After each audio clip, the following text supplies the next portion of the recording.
হযরত শাহজালাল আন্তর্জাতিক বিমানবন্দরের সিসিটিভি ফুটেজের দৃশ্য এটি।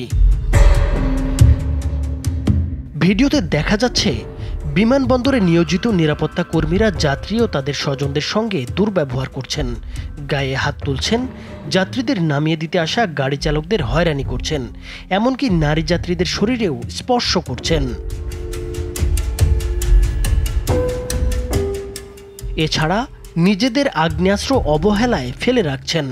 তাছাড়া বিদেশি নাগরিকদের সাথেও দুর্ব্যবহারের দৃশ্য ধরা পড়েছে ভিডিওতে।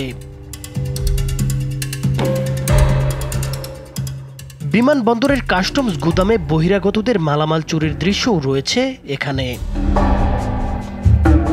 গত ২৭ জুন নিজের ফেসবুক পেজে ৭ মিনিট ১১ সেকেন্ড দৈর্ঘ্যের এই ভিডিওটি প্রকাশ করেন আল জাজিরার অনুসন্ধানী সাংবাদিক জুলকারনাইন সায়ের খান, যেখানে শাহজালাল আন্তর্জাতিক বিমানবন্দরের ভেতরের নানা অনিয়ম ও অব্যবস্থাপনার এসব চিত্র উঠে আসে।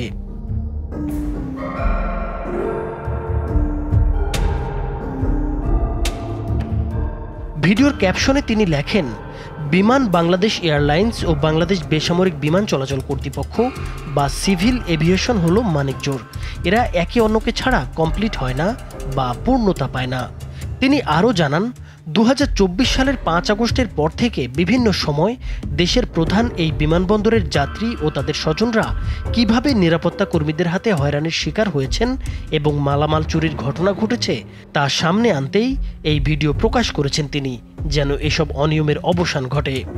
ভিডিওটি অনলাইনে প্রকাশ পাওয়ার পর থেকেই এটি ঘিরে ব্যাপক আলোচনা শুরু হয়েছে। নাইমুর হোসেন, মাছরাঙা টেলিভিশন।